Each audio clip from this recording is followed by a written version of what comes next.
নমস্কার শ্রোতা বন্ধুরা, এসে গেছি আমার গল্পের ঝাঁপি নিয়ে হারানো ডায়েরির কিছু অংশ শোনাতে। নমস্কার। গুরু কৃপা হি কেবলম।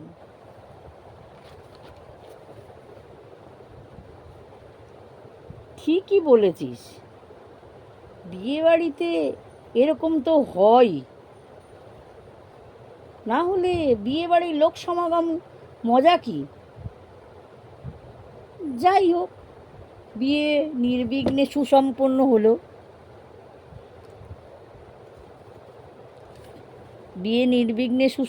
হলো। এতক্ষণে সব দেখে শুনে বুঝে এবারে খেতে গেল পিসি। দেখে শুনে বুঝে কথার অর্থটা হলো, বরকে মেয়ের মা টুকটাক করছে কি না, নিজেদের দিকে টানার চেষ্টা করছে কি। যাই হোক, খেতে বসেছে, দেখলো মাটির থালা, তার উপরে কলাপাতা বিছানো। ওনার কলাপাতাটা ছেঁড়া। দেখেই তো গেল মাথা গরম হয়ে। বলল, আমার না আসাই উচিত ছিল, বরের পিসি বলে কোনো রকম মান নেই আমার। মেয়ের বাবা দেখে শুনে এসে হাত জোড়ো করে বলল, দিদি কি হয়েছে, এত রাগ করছেন কেন? মনতোষবাবু দূর থেকে দেখে বলল, এই কি হয়েছে বলে এগিয়ে এলেন। বললেন, এই সবিতা, কি হয়েছে রে? দেখ কি হয়েছে। আমার কলা পাতাটা তো ছেঁড়া, ডাল তো ভেতরের দিকে চলে যাবে, কি করে খাবো? আচ্ছা দাঁড়া, থালাটা পাল্টে দিচ্ছি। থালাটা পাল্টানো হলো, শুরু হলো খাওয়া। প্রথমে মাটির ভাঁড়ে করে জল দেয়া হলো, তারপরে মাটির বাটি 3টে করে, পিসি সব নোটিস করছে। তারপরে নুন লেবু, ভাত, গাওয়া ঘি, ডাল, আলু ভাজা। বাটিতে ডাল দিয়েছে, পিসি ডালের মধ্যে আঙুল ঢুকিয়ে নেড়ে দেখে নিল মাছের মুড়ো ভাঙা পড়েছে কিনা। ফিশ ফ্রাই, স্যালাড, মাছের কালিয়া, ফ্রায়েড রাইস, ডালের সঙ্গে এঁচোড় চিংড়ি। পিসিটা এঁচোড়ে আঙুল দিয়ে নেড়ে নেড়ে দেখে নিল কটা চিংড়ি দিয়েছে। না, বেশ বড় বড় চিংড়ি, মোটামুটি। খুশি মনে মনে এই অবধি খেলো। তারপরে খাসির মাংস এলো, বাটিতে দিয়ে চলে গেল। পিসি আবার দেখতে লাগলো কটুকরো দিল। প্রত্যেকটা জিনিস রিপিট হচ্ছে, কিন্তু পিসি চাইবে কেন? বরের পিসি, মান নেই? পিসি দেখলো মাংসের টুকরোগুলো বেশ বড় বড়, কিন্তু পিসির বাটিতে 2টো হাড়, একটা চর্বি মাংস। দেখেই পিসির মাথা গরম। এই খেতে দেওয়া ছিরি, বরের পিসির পাতে হাড় চর্বি, দূর দূর দূর। এই রকম অযত্ন জানলে আমি একদম আসতাম না। শুদ্ধ বড় বৌদি বারবার করে বলল, তাই আমি এলাম। মনতোষবাবু দাঁড়িয়ে দেখাশোনা করছিলেন, আর উর্মির বাবা হাত জড়ো করে করে সবার পাতের কাছে গিয়ে বলছিলেন, দয়া করে কিছু চেয়ে লাগলে চেয়ে নেবেন, লজ্জা করবেন না। যারা পরিবেশন করছে সবাই আমাদের নিজেদের লোক। মনতোষবাবু এগিয়ে এসে বললেন, আবার কি হলো? দাদা দেখো, আমার পাতে কীরকম মাংস দিয়েছে। একেই আমি একটু বেচে খুঁটে খাই, আমার খাওয়া তো তুমি জানো। মনতোষবাবু মনে মনে বললেন, তোর খাওয়া আমি জানবো কেমন করে? আমি কি তোকে কোনোদিন নেমন্তন্ন করে খাইয়েছি নাকি? এখন কি হয়েছে বল, মাংস নিবি? সবিতা চুপ করে থাকলো। এদিকে মাংসের বালতিটাকে নিয়ে আয় তো। এ কীরকম চায় দেখে শুনে দে বাবা। আচ্ছা দাদা, তুমি কেন? মেয়ের বাবা এসে বলতে পারলো না? আচ্ছা ঠিক আছে, একটু মানিয়ে নে বোন। দেখ, তুই তো শান্তিপ্রিয়, আর অশান্তি করিস না, এই তো কাল সকাল হলেই চলে যাবি। আর কি আসবি এ বাড়িতে? না না, কোনো দিন নয়, এই ফার্স্ট, এই লাস্ট।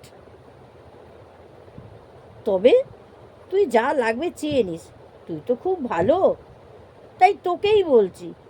হ্যাঁ ঠিকই বলেছ, আমি সব সময় সব কিছু মানিয়ে নিই। শুনে মনতোষবাবু কষ্ট করে হাসি চেপে সরে গেলেন। মনতোষবাবুর মুখে স্তোক বাক্য শুনে খুশি সবিতা দেবী। যাই হোক, মতো মাংস চেয়ে 10-12 টুকরো খেলো। মনে মনে বলল, রান্নাগুলো মোটামুটি বেশ ভালোই হয়েছে, তবে আমাদের ওদিককার রান্না আরও ভালো, বলেই ঢেকুর তুলল। খাওয়া হলো? জলটা খেয়ে দেখো, জলে কি সুন্দর গন্ধ।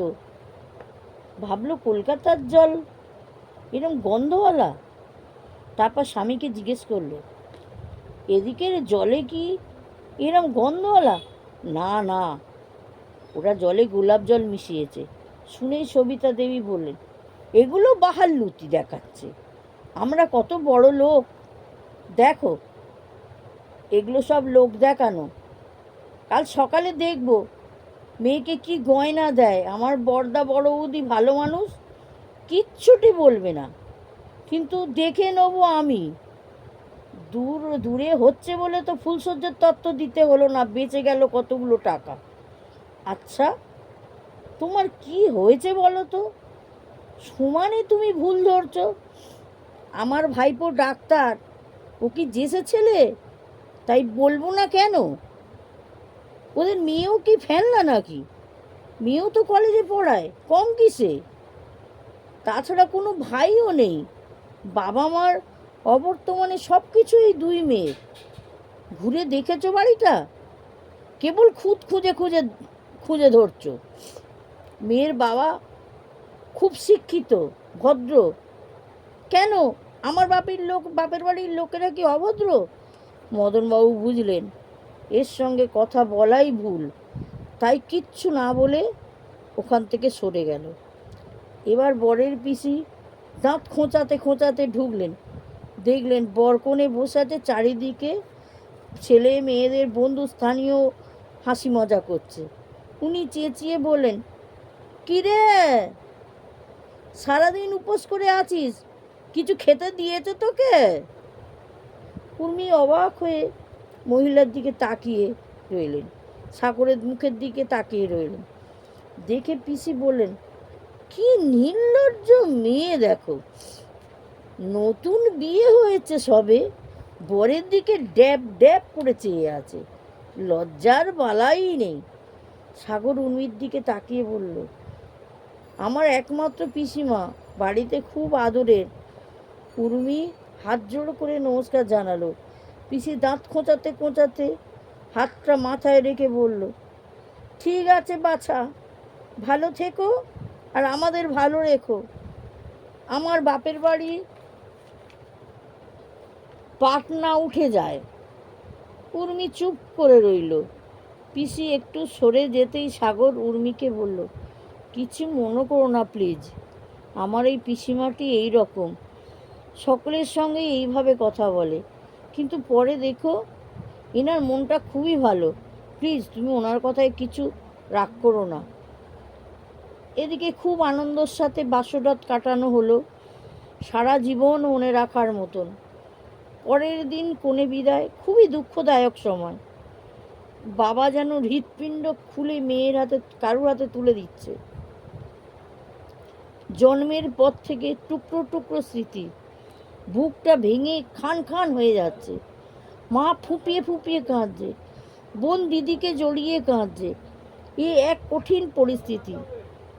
উর্মি তার বাবার বারবার খোঁজ করতে লাগলো, কিন্তু সামনে দাঁড়াতে পারছে না। বাবা বরণ হয়ে গেল, বাবাকে তো আসতেই হবে, মেয়েকে হস্তান্তর করতে হবে, মেয়ে সকল দায়িত্ব জামাইয়ের হাতে দিয়ে দিতে হবে। পান সুপারি হাতে নিয়ে মেয়ের সমস্ত দায়িত্ব আজ থেকে তোমার বাবা জীবন, আমার মেয়েকে ভালো রেখো, রাখবো, আপনাকে অত চিন্তা করতে হবে না। উর্মির বাবা দাঁড়িয়ে থাকতে পারল না, বুকটা জোরে চেপে ঘর থেকে বেরিয়ে গেল। উর্মি কনকাঞ্জলি দিয়ে শ্বশুর বাড়ির পথে স্বামীর সাথে পা বাড়ালো। আসার সময় যে কষ্ট, যাবার সময়ও সেই কষ্ট। উর্মি শত কষ্টের মধ্যেও মনের শান্তি যে নিজের পছন্দের মানুষের হাতই সে ধরেছে। গাড়িতে সাগর উঠে বলল, খুব কষ্ট হচ্ছে তাই না? নিবেদিতা উত্তর দিল, কষ্ট হলেও আনন্দ আছে, এ কষ্ট মালুম হচ্ছে না কি উর্মি, তাই তো? উর্মি হাসলো। ডায়মন্ড হারবার পৌঁছে গাড়ি থেকে নামতে উর্মি বলল, কিসে যাব? কি করব, আর কোনো উপায় নেই ওপারে যাওয়ার। ওমা, আমি কোণে সেজে লঞ্চে চড়ে যাব? নরেন বলল, কিচ্ছু করার নেই, সাগরের বুকে ঢেউ হতে হলে এই ডায়মন্ড হারবারের নদী তোমাকে পার হতেই হবে। উর্মি হতাশ হয়ে সাগরের মুখের দিকে তাকালো। ওর চাউনি দেখে সাগর হেসে ফেলল। যাই হোক, যেমন করে এসেছে তেমন করেই তো সবাই পৌঁছলো। সাগরের মা খুব যত্ন করে বরণ করে সোনার উপর জল দিয়ে চোখ ধুয়ে গালে চুমু খেয়ে বউ ঘরে তুলল।